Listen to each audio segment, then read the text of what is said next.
Hi everyone, welcome back to preparation Mantra.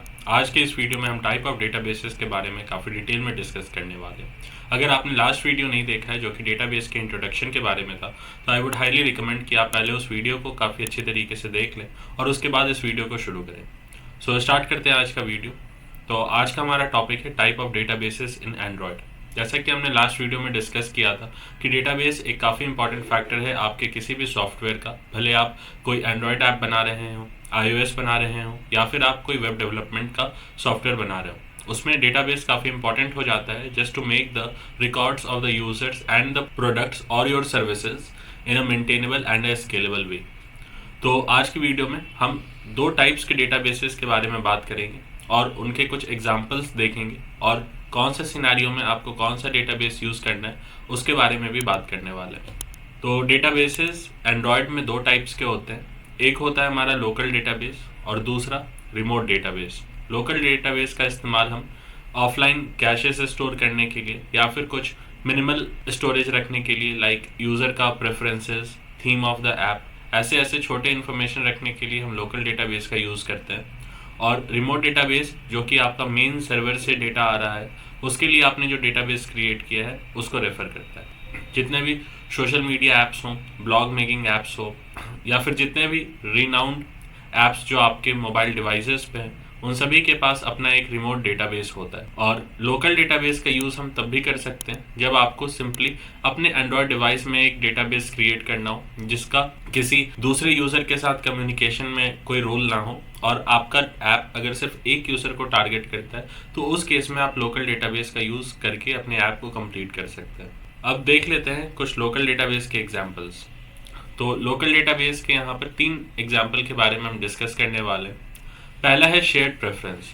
So it is use to store small amount of key value pair data like user settings. अगर आपके app में किसी user ने login किया है तो user ने कौन सा लैंग्वेज सेलेक्ट किया है या फिर उस ऐप का क्या थीम है, उसको आप अपने शेयर्ड प्रेफरेंस में रख सकते हैं। या फिर एक स्क्रीन से दूसरे स्क्रीन पे नेविगेट करते वक्त आप जो डेटा पास करते हैं थ्रू नैव आर्गूमेंट्स, उसकी जगह पे आप शेयर्ड प्रेफरेंस का भी यूज़ कर सकते हैं। लाइक अगर आपको किसी प्रोडक्ट की आईडी स्टोर करनी हो या फिर एक आपके पास एक ई कॉमर्स ऐप है जिसमें आपको सेव करके कुछ प्रोडक्ट्स रखने हो, तो उसमें आपको प्रोडक्ट आईडी एक डेटाबेस में स्टोर करनी होगी, तो उसको आप अपने शेयर्ड प्रेफरेंस में यूज़ कर सकते हैं। या फिर आप अपने यूज़र का नाम, उसका ईमेल, उसका प्रोफाइल पिक्चर, ये सारा चीज़ जो कि काफ़ी मल्टीपल जगह आपके ऐप में यूज़ हो रही होती है, उसे भी आप शेयर्ड प्रेफरेंस में यूज़ कर सकते हैं। It is ideal for light weight data storage needs. अब बात करते हैं डेटा स्टोर के बारे में। So data store can be considered as a replacement of your shared preference database. It is a modern alternative to shared preferences. It offers better performance and safety for storing key value data. Third है room database.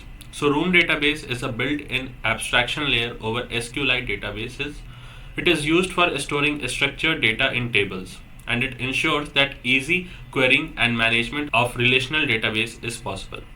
Room database बाकी दो के comparison में थोड़ा large data set को store करने के लिए यूज़ होता है। आप इसे एक कंप्लीट प्रॉपर डेटाबेस भी मान सकते हैं, विच इज़ एसक्यूएल डेटाबेस। तो एसक्यूएल डेटाबेस में हम बेसिकली टेबल्स के फॉर्म में, रो और कॉलम्स के फॉर्म में अपने डेटा को स्टोर कर रहे होते हैं।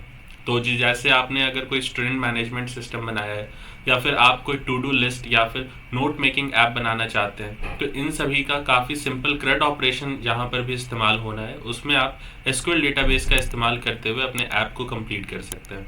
मगर इन केस आपको अपने ऐप के डेटा को काफ़ी यूज़र्स के साथ शेयर करना है, जो कि डिफरेंट है फ्रॉम टू डू लिस्ट और note making app. Note making apps में या फिर टू डू लिस्ट में आप सिर्फ अपने नोट्स या फिर अपने टू डू लिस्ट को स्टोर करते हैं, उसमें आप CRUD ऑपरेशन परफॉर्म करते हैं और वो आपके एंड्रॉयड डिवाइसेस में स्टोर रहता है।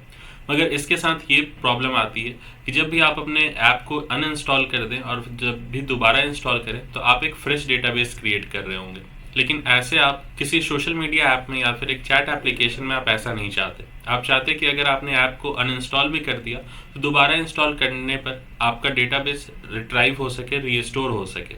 तो इसके लिए हम बात करने वाले हैं रिमोट डेटाबेस का। तो रिमोट डेटाबेस यहाँ पर दो टाइप्स के हैं जो हम डिस्कस करने वाले हैं। पहला है Firebase real time database. It is a cloud hosted no SQL database that provides real time data synchronization, and it is commonly used for chat application notification and collaborative tools. Second है हमारा MongoDB Atlas। It is a flexible NoSQL database for managing large scale unstructured data. It is suitable for advanced application requiring scalability and high performance. यहाँ पर दो differences है जो आपको समझने काफ़ी ज़रूरी हैं। पहला है हमारा real time applications, real time databases, और सेकंड है अ सिंपल डेटाबेस। तो एक सिंपल डेटाबेस जो होता है वो वन वे कम्युनिकेशन होता है, यानी कि जब भी यूज़र कोई क्वेरी ऐड करता है, कोई भी HTTP मेथड कॉल करता है, तो आपका डेटाबेस रिस्पॉन्स के रूप में कुछ डेटा आपको प्रोवाइड कर रहा होता है। लेकिन रियल टाइम में ऐसा नहीं होता। रियल टाइम में आपके यूज़र को ये पता नहीं होता कि डेटाबेस में कोई चेंजेस कब हुए हैं, और वो आपके डेटाबेस में क्वेरी नहीं ऐड कर सकता। तो ये रिस्पॉन्सिबिलिटी आपके डेटाबेस की है कि जब भी उसमें कोई चेंज हो रहा हो तो वो एक इवेंट ट्रिगर कर दे और आपके यूज़र तक कोई भी नोटिफिकेशन पहुंच जाए। जैसे कि पुश नोटिफिकेशन के केस में आप रियल टाइम डेटाबेस का यूज़ करते हैं, या फिर चैट एप्लीकेशन के केस में यूज़र 1 को नहीं मालूम कि यूज़र 2 कब उसे मैसेज भेजने वाला है। So in that case user 1 can not hit the API।